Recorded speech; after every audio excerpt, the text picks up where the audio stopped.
નમસ્કાર વિદ્યાર્થી મિત્રો, હું સંજય ગોહેલ આપ સર્વ વિદ્યાર્થી મિત્રોનું હાર્દિક સ્વાગત કરું છું. આજે આપણે ધોરણ 12 વિષય મનોવિજ્ઞાન પાઠ 2 જેમાં અભિસંધાન દ્વારા શિક્ષણ જેમાં પાવલોના પ્રયોગ વિશે જોઈશું. વિદ્યાર્થી મિત્રો, આ વિડીયો લાઈક કરી દેજો અને અમારી યુટ્યુબ ચેનલને સબસ્ક્રાઈબ પણ કરી દેજો.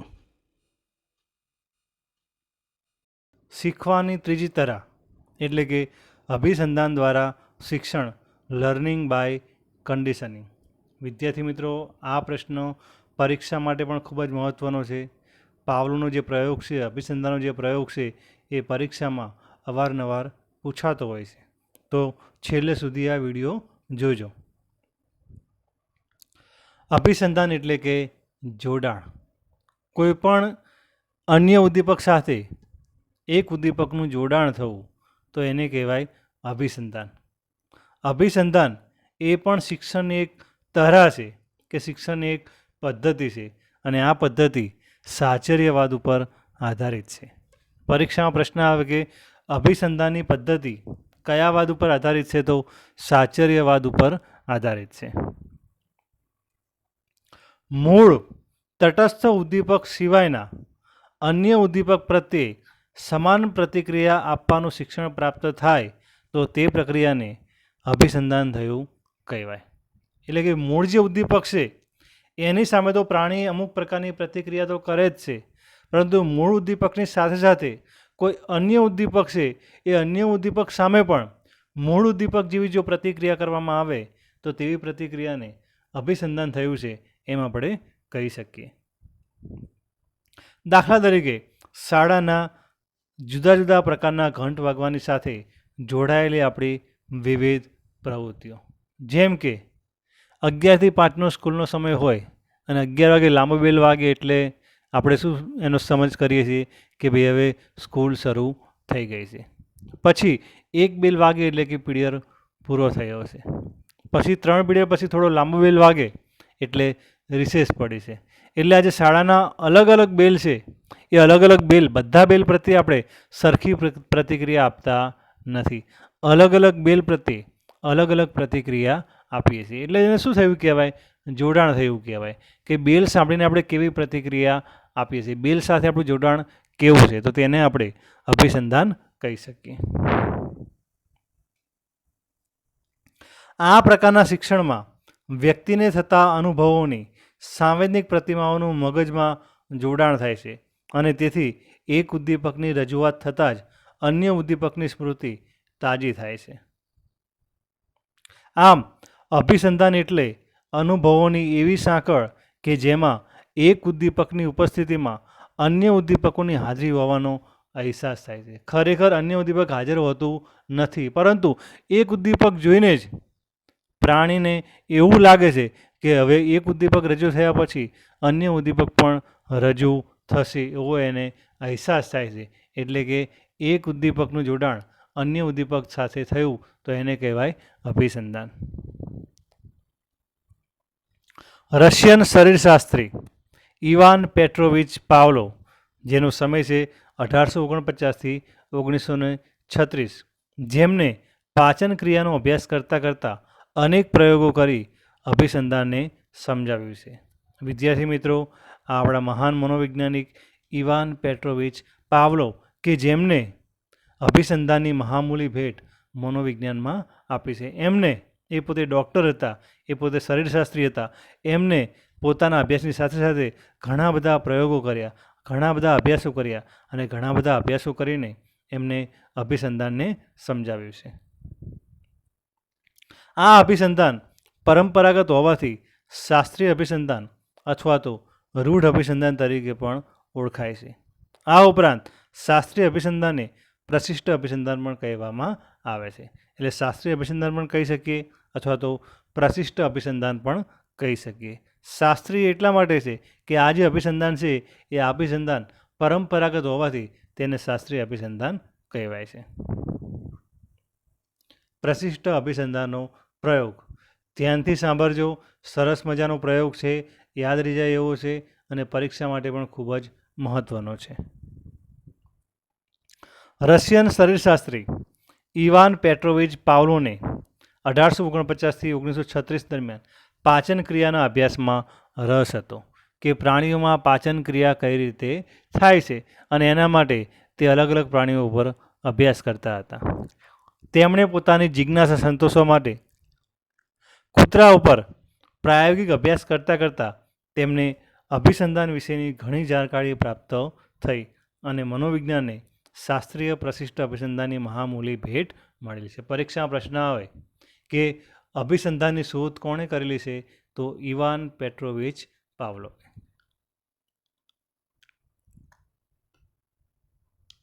પાવલોને 1904માં તબીબી વિદ્યા ક્ષેત્રમાં નોબેલ પારિતોષિક પણ એનાયત થયેલું હતું. એમની આ મહામૂલી ભેટ બદલ એમને 1904માં નોબેલ પારિતોષિકથી સન્માનિત કરવામાં આવેલા હતા. પરીક્ષામાં પ્રશ્ન આવે કે પાવલોને કયું પારિતોષિક મળેલું હતું? તો નોબેલ પારિતોષિક. ક્યારે મળેલું હતું? 1904માં. પાવલોવે પોતાના પ્રયોગ માટે એક એવું સાધન બનાવ્યું કે જેમાં કૂતરાને સ્ટેન્ડ ઉપર સ્થિર ઊભો રાખી અને તેના મોંમાંથી ઝરતી લાળ એટલે કે લાળ રસ માપન યંત્રમાં એકઠી થાય જેથી તેનું માપન શક્ય બને. જો પાવલોવે આ પ્રકારના સ્ટેન્ડની એક રચના કરી કે જેમાં કૂતરાને સ્ટેન્ડ ઉપર બાંધી રાખ્યો છે. એ બાંધી એટલા માટે રાખ્યો છે કે કૂતરો સ્થિર ઊભો રહે, કૂતરો આઘો પાછો ન થાય એટલા માટે. અને પછી એના મોંમાંથી જે લાળ રસ ઝરે એ માપવા માટે એક માપન યંત્ર મૂક્યું છે અને કૂતરાના મોંમાંથી જેટલી પણ લાળ ઝરતી હોય એ બધી જ લાળ એ માપન યંત્રમાં એકઠી થાય કે જેથી તેનું માપન શક્ય બને. કોઈ પણ પ્રાણી હોય કે પછી માનવી હોય, જ્યારે એને ભૂખ લાગે, જ્યારે ખોરાક જોવે છે ત્યારે એના મોઢામાંથી લાળ ઝરે છે અને લાળ ઝરે એના પરથી ખ્યાલ આવી જાય કે આ વ્યક્તિ કે આ પ્રાણીને ભૂખ લાગી છે. એટલે કૂતરાને પણ જ્યારે ખોરાક જોવો છે ત્યારે એના મોઢામાંથી લાળ ઝરે છે કે નહીં, એટલે કે ખોરાક જોવાની અસર જોવા મળે છે કે નહીં, એ આપણે શેના દ્વારા માપી શકીએ? એની જે લાળ છે એ લાળરસ માપન યંત્રમાં એકઠી થાય ત્યારે આપણે એનું માપન કરી શકીએ. જો વિદ્યાર્થી મિત્રો, આ આખું સ્ટેન્ડ છે જેમાં તમને દેખાય છે કે કૂતરાને બાંધેલો છે અને આ જે લાલ રંગનું જે વર્તુળ કરેલું છે ત્યાં આગળ કૂતરાના મોઢામાંથી જેટલી પણ લાળ ઝરે છે એ બધી જ લાળ ત્યાં આગળ એકઠી થાય છે અને એનું માપન કરી શકાય છે. આ રીતની રચના પાવલોવે કરેલી હતી.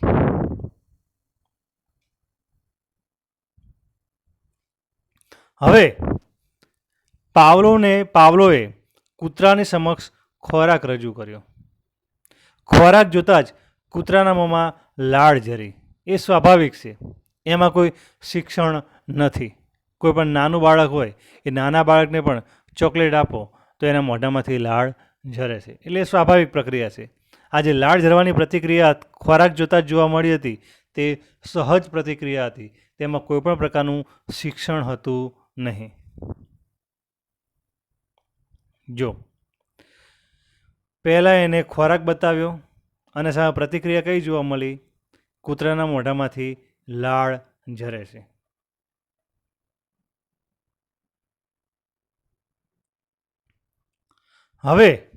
હવે તેમણે ઘંટડી વગાડી, જેના અવાજથી કૂતરામાં કોઈ પ્રતિક્રિયા જોવા મળી નહીં. પહેલાં શું કર્યું? પહેલાં કૂતરાની સામે ખોરાક મૂક્યો તો કૂતરાના મોઢામાંથી લાળ ઝરી, એટલે કે ખોરાક જોઈને પ્રતિક્રિયા જોવા મળી. હવે પાવલોવે શું કર્યું? હવે એની સામે ઘંટડીનો અવાજ વગાડ્યો તો કૂતરાના મોઢામાંથી કોઈ પણ પ્રકારની લાળ ઝરી નહીં, એટલે કે કૂતરામાં કોઈ પણ પ્રતિક્રિયા જોવા મળી નહીં. પરંતુ પછી ખોરાક રજૂ થતાં કૂતરાના મોંમાં લાળ ઝરણ જોવા મળ્યું. એટલે કે કૂતરો જ્યારે ખોરાક જોવે ત્યાં એના મોઢામાંથી લાળ ઝરતી હતી અને જ્યારે ઘંટડીનો અવાજ સંભળાય ત્યારે એના મોઢામાંથી લાળ ઝરતી નહોતી. હવે તેમણે ખોરાક અને ઘંટડી બંનેની રજૂઆત વારંવાર એકસાથે કરી. જો પહેલાં ઘંટડીનો અવાજ વગાડ્યો, પછી ખોરાક આપ્યો અને પછી કૂતરાના મોઢામાંથી લાળ ઝરવા લાગી. આ પ્રતિક્રિયાને વારંવાર 1 વાર, 2 વાર, 3 વાર, 4 વાર, 5 વાર, ઘણી બધી વાર આ એકની એક પ્રક્રિયા કરવામાં આવી. હવે શું થયું? આ પ્રકારની રજૂઆતના પુનરાવર્તનથી ફક્ત ઘંટડીનો અવાજ સાંભળીને જ કૂતરાના મોઢામાંથી લાળ ઝરવાની પ્રતિક્રિયા જોવા મળેલી હતી. એટલે કે અભિસંધાન પહેલાં ફક્ત કૂતરાના મોઢામાંથી લાળ ક્યારે ઝરતી હતી? કે જ્યારે ખોરાક જોવે ત્યારે. પછી પાવલો શું કર્યું? અભિસંધાન કર્યું. પહેલાં ઘંટડીનો અવાજ, પછી ખોરાક અને પછી કૂતરાના મોઢામાંથી લાળ ઝરી. આવી પ્રક્રિયા વારંવાર કરવાથી એક પ્રકારનું જોડાણ થઈ ગયું. જોડાણ કયું થઈ ગયું? કે ઘંટડીના અવાજ સાથે ખોરાકનું જોડાણ થઈ ગયું. અને હવે શું જોવા મળ્યું? કે પ્રયોગ પછી, અભિસંધાન પછી જેવો ઘંટડીનો અવાજ વાગે કે તરત જ કૂતરાના મોઢામાંથી લાળ ઝરતી હતી.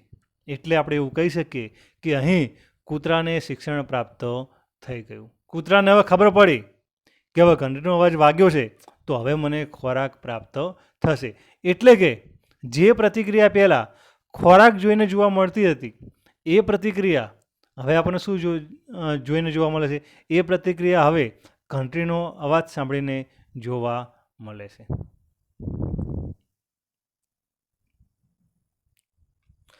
ઘંટડીના અવાજ માત્ર સાંભળીને કૂતરાને ખોરાકની અપેક્ષા જન્મતી હતી, જે કૂતરાના મોંમાંથી લાળ ઝરવા માટે જવાબદાર હતી. પાવલોવે આ પ્રયોગ ફક્ત આટલેથી જ ન અટકાવતા તેમાં વિવિધ પરિવર્તનો લાવીને શાસ્ત્રીય અભિસંધાનના સિદ્ધાંતને વધુ સ્પષ્ટ બનાવ્યો. વિવિધ પ્રકારના પરિવર્તનો એને એવા કર્યા કે અત્યારે ઘંટડીનો અવાજ છે, પછી એને એવું કર્યું કે લાલ લાઇટ થાય અને પછી એને ખોરાક આપવામાં આવે, પછી લીલી લાઇટ થાય ત્યાં એને ખોરાક આપવામાં ન આવે, લાલ લાઇટ થાય પછી એને ખોરાક આપવામાં આવે અને લીલી લાઇટ થાય એટલે ખોરાક આપવામાં ન આવે. પછી કૂતરો એ શીખ્યો કે જ્યારે જ્યારે લાલ લાઇટ થાય ત્યારે કૂતરાના મોઢામાંથી લાળ ઝરતી હતી અને જ્યારે જ્યારે લીલી લાઇટ થાય ત્યારે કૂતરાના મોઢામાંથી લાળ ઝરતી ન હતી. એટલે કે એમને ઘણા બધા પરિવર્તનો કરીને આ પ્રકારના પ્રયોગો કરેલા છે અને આ સિદ્ધાંતને વધારે સ્પષ્ટ બનાવ્યો છે. પ્રશિષ્ટ અભિસંધાનના મૂળભૂત ખ્યાલો. વિદ્યાર્થી મિત્રો, આ પ્રશ્ન પણ પરીક્ષામાં 5 માર્ક્સમાં આવી શકે કે પ્રશિષ્ટ અભિસંધાનના મૂળભૂત ખ્યાલો સમજાવો. તો 8 ખ્યાલો તમારે સમજાવવા પડે. એ આપણે જોઈએ. હવે મનોવિજ્ઞાનના વિદ્યાર્થી તરીકે આપણે પ્રશિષ્ટ અભિસંધાનને સમજવા માટે તેના કેટલાક પારિભાષિક શબ્દોની સમજ મેળવવી અનિવાર્ય છે. અને જે એના મૂળભૂત ખ્યાલો જોઈએ તો પહેલો ખ્યાલ છે અનઅભિસંધિત ઉદ્દીપક, અનકન્ડિશનલ સ્ટિમ્યુલસ, જેને શોર્ટમાં કહી શકાય UCS. બીજું અનઅભિસંધિત પ્રતિક્રિયા, અનકન્ડિશનલ રિસ્પોન્સ, જેને શોર્ટમાં કહેવાય UCR. ત્રીજો ખ્યાલ અભિસંધિત ઉદ્દીપક, કન્ડિશનલ સ્ટિમ્યુલસ, CS. ચોથો ખ્યાલ અભિસંધિત પ્રતિક્રિયા, કન્ડિશનલ રિસ્પોન્સ, CR. પાંચમો ખ્યાલ પ્રબલન. છઠ્ઠો ખ્યાલ વિલોપન. સાતમો ખ્યાલ ઉદ્દીપકનું સામાન્યીકરણ અને આઠમો ખ્યાલ ઉદ્દીપકનું ભેદબોધન. વિદ્યાર્થી મિત્રો, આમાંથી કોઈ પણ પ્રશ્ન પરીક્ષામાં 3 માર્ક્સમાં આવી શકે કે અનઅભિસંધિત ઉદ્દીપક કોને કહેવાય? તો તમારે સમજાવવું પડે. અનઅભિસંધિત પ્રતિક્રિયા કોને કહેવાય? અભિસંધિત ઉદ્દીપક કોને કહેવાય? અભિસંધિત પ્રતિક્રિયા કોને કહેવાય? પ્રબલન કોને કહેવાય? વિલોપન કોને કહેવાય? ઉદ્દીપકનું સામાન્યીકરણ કોને કહેવાય? અને ઉદ્દીપકનું ભેદબોધન કોને કહેવાય? આ દરેકે દરેક પ્રશ્ન જો તમારે આવે તો ઉદાહરણ આપીને સમજાવવો પડે. એનામાંથી કોઈ પણ એક ખ્યાલ 3 માર્ક્સમાં પણ આવી શકે. હવે પહેલો ખ્યાલ અનઅભિસંધિત ઉદ્દીપક, જેને અંગ્રેજીમાં કહેવાય છે અનકન્ડિશનલ સ્ટિમ્યુલસ. ઉદ્દીપકને અંગ્રેજીમાં કહેવાય સ્ટિમ્યુલસ અને અનઅભિસંધિતને કહેવાય અનકન્ડિશનલ. એને શોર્ટમાં કહેવાય છે UCS. અનઅભિસંધિત ઉદ્દીપક એટલે જે ઉદ્દીપક કુદરતી સ્વાભાવિક પ્રતિક્રિયા માટે જવાબદાર હોય તેને અનઅભિસંધિત ઉદ્દીપક એટલે કે UCS કહેવામાં આવે છે. કે જેમાં કોઈ અભિસંધાનની જરૂર નથી એવું ઉદ્દીપક કે જે સ્વાભાવિક પ્રતિક્રિયા માટે જવાબદાર હોય તો તેને અનઅભિસંધિત ઉદ્દીપક કહેવામાં આવે છે. પાવલોના પ્રયોગમાં કૂતરાની સામે ખોરાક રજૂ કરતાની સાથે કૂતરાના મોંમાં સ્વાભાવિક રીતે લાળ ઝરે છે તો એને શું કહેવાય? અનઅભિસંધિત ઉદ્દીપક. આમ આવી અનઅભિસંધિત ઉદ્દીપક પ્રતિક્રિયા ઉત્પન્ન કરવા માટે જવાબદાર હોય તે ઉદ્દીપકને અનઅભિસંધિત ઉદ્દીપક એટલે કે યુસીએસ કહેવામાં આવે છે. ફરીથી, આવી અનઅભિસંધિત પ્રતિક્રિયા એટલે કે જેમાં કોઈ શિક્ષણની જરૂર નથી એવી પ્રતિક્રિયા ઉત્પન્ન કરવા માટે જવાબદાર હોય તેવા ઉદ્દીપકને અનઅભિસંધિત ઉદ્દીપક કહેવામાં આવે છે. અહીં ખોરાક એ અનઅભિસંધિત ઉદ્દીપક છે, કારણ કે ખોરાક બતાવતા કૂતરાના મોઢામાંથી લાળ ઝરે છે. એ કેવી પ્રતિક્રિયા છે? સ્વાભાવિક પ્રતિક્રિયા છે, જેમાં કોઈ શિક્ષણની જરૂરિયાત નથી. એટલા માટે ખોરાક એ શું કહેવાય? અનઅભિસંધિત ઉદ્દીપક. કારણ કે જેવું ખોરાકને જોવે છે કૂતરો એવું તરત કૂતરાના મોઢામાંથી લાળ ઝરે છે. જો મિત્રો, ખોરાક એ શું કહેવાય? અનઅભિસંધિત ઉદ્દીપક. અનઅભિસંધિત પ્રતિક્રિયા કોને કહેવાય? અનકન્ડિશનલ રિસ્પોન્સ એટલે કે યુસીઆર. કોઈપણ પ્રકારના જોડાણ, શિક્ષણ, અભિસંધાન થયા પહેલાં જે પ્રતિક્રિયા જોવા મળે, જે પ્રતિક્રિયા શીખાયેલી નથી, તો તેવી પ્રતિક્રિયાને અનઅભિસંધિત પ્રતિક્રિયા કહેવામાં આવે છે. તમે શબ્દ સમજો, અનઅભિસંધિત એટલે કે અભિસંધાન વગરની. આ પ્રકારની પ્રતિક્રિયા કોઈપણ પ્રકારના જોડાણ કે શિક્ષણ વગર જોવા મળતી પ્રતિક્ષિપ્ત પ્રતિક્રિયાને અનઅભિસંધિત પ્રતિક્રિયા તરીકે ઓળખવામાં આવે છે. જેમ કે નાના બાળકને આપણે ચોકલેટ બતાવીએ તો નાનું બાળક તરત આપણી સામે હસશે. તો કેવી પ્રતિક્રિયા છે? અનઅભિસંધિત પ્રતિક્રિયા, જેમાં કોઈ પણ શિક્ષણની જરૂર નથી. એ પ્રતિક્રિયા કેવી પ્રતિક્રિયા છે? સ્વાભાવિક પ્રતિક્રિયા જોવા મળે છે.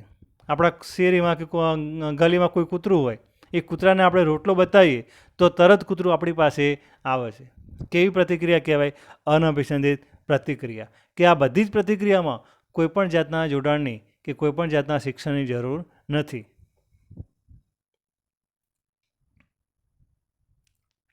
ટૂંકમાં, સ્વાભાવિક ઉદ્દીપકથી ઉત્પન્ન થતી સ્વાભાવિક પ્રતિક્રિયા એટલે અનઅભિસંધિત પ્રતિક્રિયા. સ્વાભાવિક ઉદ્દીપક કયું હતું? ખોરાક. સ્વાભાવિક પ્રતિક્રિયા કઈ છે? કૂતરાના મોઢામાંથી લાળ ઝરવી.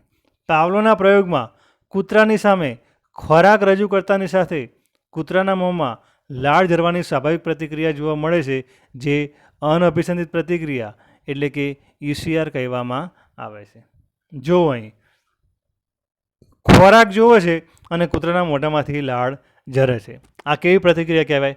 અનઅભિસંધિત એટલે કે શીખ્યા વગરની, અભિસંધાન વગરની. આમાં કોઈપણ જાતના શિક્ષણની જરૂર નથી. તમે કોઈપણ જગ્યાએ આ પ્રયોગ કરો, કોઈપણ કૂતરાને તમે ખોરાક બતાવો તો કોઈપણ કૂતરાના મોઢામાંથી લાળ ઝરે જ છે. એટલે કેવી પ્રતિક્રિયા કહેવાય? અનઅભિસંધિત પ્રતિક્રિયા. અનઅભિસંધિત ઉદ્દીપક કયું છે? ખોરાક. અનઅભિસંધિત પ્રતિક્રિયા કઈ છે? કૂતરાના મોઢામાંથી ખોરાક જોઈને કૂતરાના મોઢામાંથી લાળ ઝરવી. આ બંને પ્રતિક્રિયા કેવી છે? અભિસંધાન પહેલાંની. હવે અભિસંધિત ઉદ્દીપક, કન્ડિશનલ સ્ટિમ્યુલસ, જેને શોર્ટમાં કહેવાય છે CS. યુસીએસ, યુસીઆર, CS અને CR. અનઅભિસંધિત ઉદ્દીપક સાથે વારંવાર જેને રજૂ કરવાથી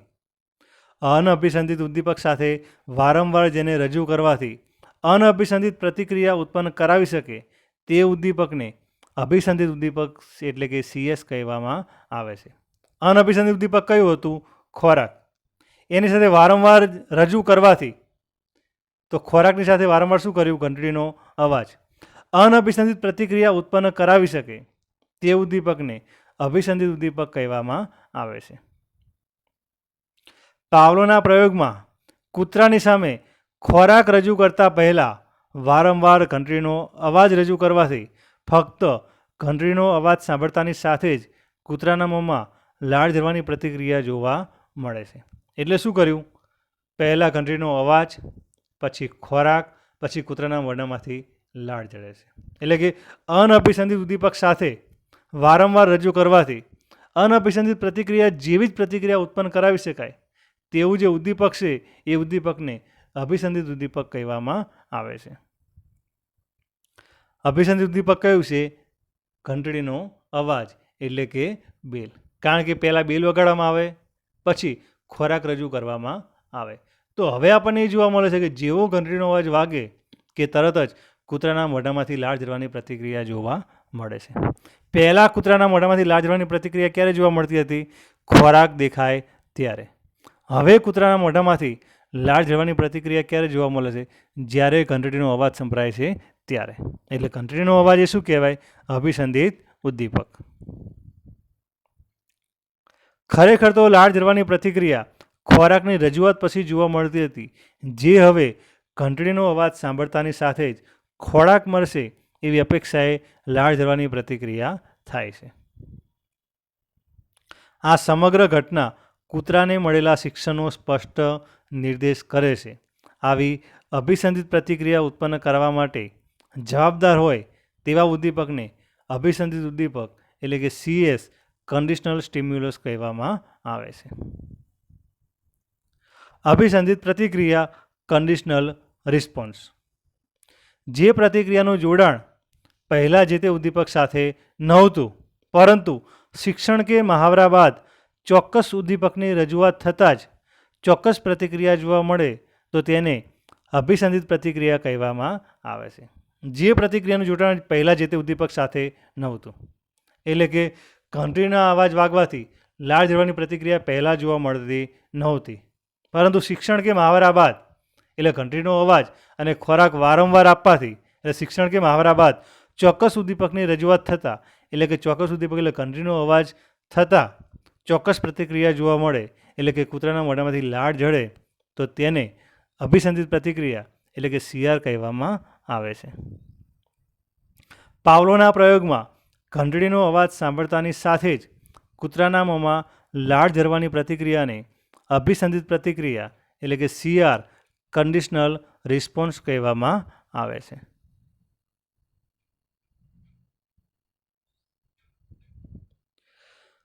હવે જો અભિસંધાન પહેલાં ખોરાક જોવાય છે અને કૂતરાના મોઢામાંથી લાળ સ્ત્રાવ થાય છે. અભિસંધાન પહેલાં, શિક્ષણ પહેલાં. અભિસંધાન દરમિયાન કઈ પ્રતિક્રિયા જોવા મળે છે? ઘંટડીનો અવાજ, પછી ખોરાક અને પછી કૂતરાના મોઢામાંથી લાળ ઝરવી. હવે અભિસંધાન પછી ફક્ત ઘંટડીનો અવાજ અને કૂતરાના મોઢામાંથી લાળ ઝરે છે, એટલે કે અભિસંધાનનું સ્થાપન થઈ ગયું, એટલે કે કૂતરાએ શિક્ષણ પ્રાપ્ત કર્યું.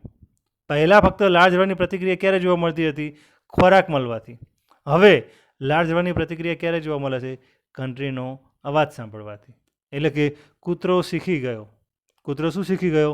કે ઘંટડીનો અવાજ સંભળાય એટલે કૂતરાને એવું લાગે કે હવે મને ખોરાક પ્રાપ્ત થશે, એટલે કે અભિસંધાન સ્થપાઈ ગયું. પાંચમો મૂળભૂત ખ્યાલ પ્રબલન. પ્રબલન કોને કહેવાય? પ્રાણીની પ્રતિક્રિયાને બળવત્તર બનાવતું ઘટક એટલે પ્રબલન. પરીક્ષામાં 1 માર્ક્સનો પ્રશ્ન આવે કે પ્રબલન એટલે શું? તો પ્રાણીની પ્રતિક્રિયાને બળવત્તર બનાવતું ઘટક એટલે કે પ્રબલન. અમુક વાર નાના છોકરા પણ તમે જોજો, નાના છોકરાઓ તમે જોજો કે છોકરાઓ પાસે કામ કરાવવું હોય તો આપણે એને કંઈક વસ્તુ કે એને ચોકલેટ આપવી પડે. તો ચોકલેટ આપવાના કારણે છોકરા કામ કરે છે, છોકરાઓ પ્રતિક્રિયા કરે છે, તેને શું કહેવાય? પ્રબલન કહેવામાં આવે છે. પાવલોના પ્રયોગમાં ખોરાક એ પ્રબલન છે. અહીં ખોરાક એ શું કહેવાય? પ્રબલન કહેવાય. કારણ કે પ્રબલન હોય તો જ પ્રતિક્રિયા જોવા મળે છે.